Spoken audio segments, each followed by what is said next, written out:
He was called the Angel of Death, a man trusted to heal, who secretly used his position to kill.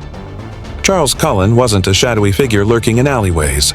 He was a nurse in clean scrubs, working night shifts under fluorescent hospital lights. To colleagues, he was quiet. To families, invisible. But to his victims, he was something else entirely. Cullen confessed to 29 murders, but investigators, forensic analysts, and even prosecutors believe that the true number is far higher, possibly over 300. If true, that would make him the most prolific serial killer in American history. This isn't just a story about a killer. It's a story about the systems that allowed him to continue, about hospitals that looked the other way, about lives lost not only to poison, but to silence.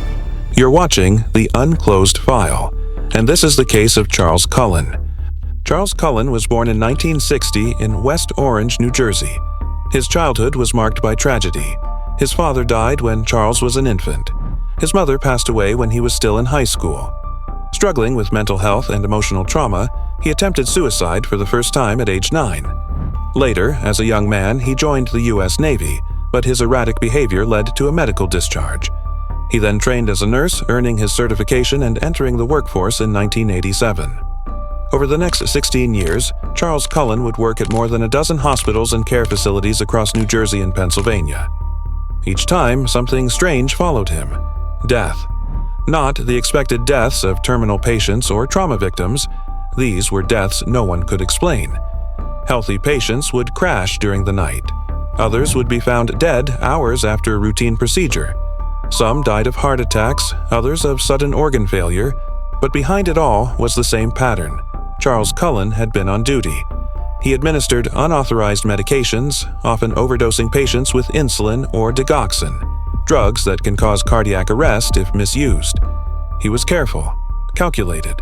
He knew how to avoid suspicion. He charted fake notes, discarded vials, and acted concerned when things went wrong. Most chilling of all, he didn't pick patients based on anything logical. Some were old, yes, but others were young. Some were expected to be discharged within days. The only common denominator was access. If he had the chance, he took it. Over the years, co-workers grew suspicious. Some noticed patterns. Some even reported him. At least 5 hospitals conducted internal investigations. But instead of contacting law enforcement, they allowed Cullen to resign quietly or transferred him to another facility. No one wanted to be liable. No one wanted a scandal. In effect, they gave him a license to kill elsewhere. By 2003, Cullen was working at Somerset Medical Center in Somerville, New Jersey. A young, healthy patient died unexpectedly, then another, and another. An internal report showed a spike in fatal cardiac events during Cullen's shifts. A pharmacist noticed unauthorized prescriptions, orders that didn't make sense. This time, the hospital called the police. Detectives reviewed medical records, examined patient charts, and interviewed staff. Patterns emerged quickly. Names overlapped with dates. Drug dosages appeared suspicious. The list of questionable deaths grew. On December 12, 2003, Charles Cullen was arrested. Inside his apartment, police found journals, medication bottles, and a list of patients. Under interrogation, Cullen was calm, almost clinical. When asked why he did it, he replied, "I was good at it. I had the power." His confessions came slowly. At first, he admitted to 29 murders, but he couldn't remember all the names. Some he forgot. Others he said he didn't want to talk about. Many of the patients had already been cremated. Hospital records had been altered, erased, or simply never kept. One detective said, "We'll never know the full count, but we know it's far more than 29. The psychological profile of Charles Cullen remains murky. Some believe he was trying to ease suffering, a twisted version of mercy killing. Others say he wanted to play God, controlling life and death like no one else could. But the reality is more disturbing. Many of his victims weren't suffering. They were recovering. Some were talking to family members just hours before they died. Cullen didn't just kill.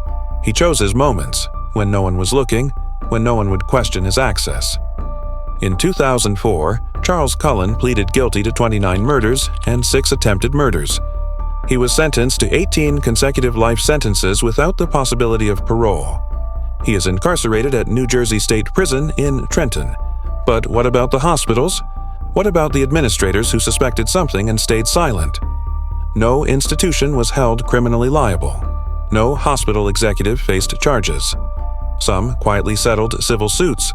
Others offered condolences and moved on. To this day, victim families live without answers, without closure, without justice. They'll never know if their mother, father, sister, or son was another name on Cullen's unspoken list.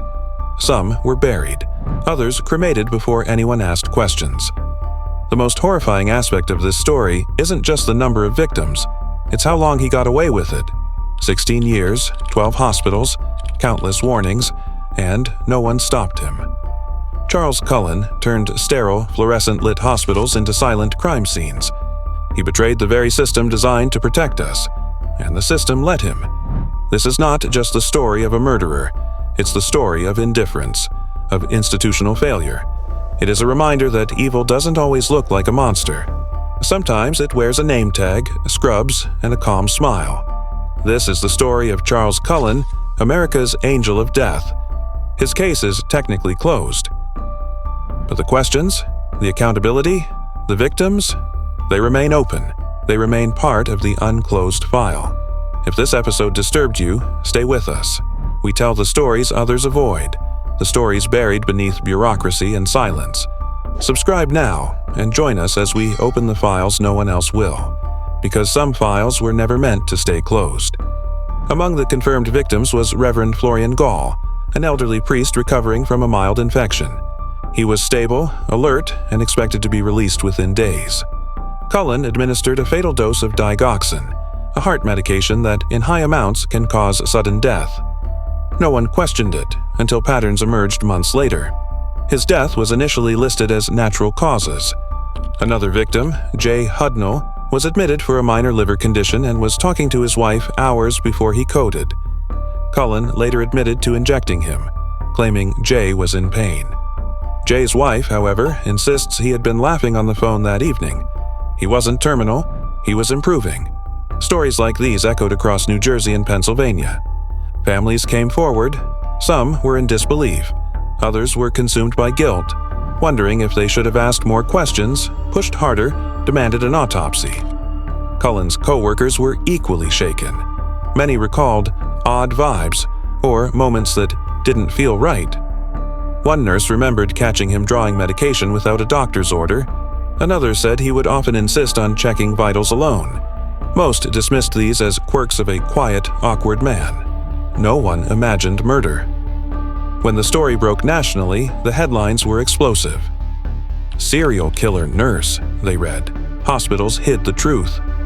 News outlets flooded the airwaves with images of Cullen in court, in handcuffs, or walking stone-faced past cameras. Journalists asked how a killer could move freely through trusted institutions for so long. The public demanded answers. But the answers were slow and incomplete. New Jersey passed laws in response. Background checks were strengthened. Reporting requirements were updated. Whistleblower protections were expanded.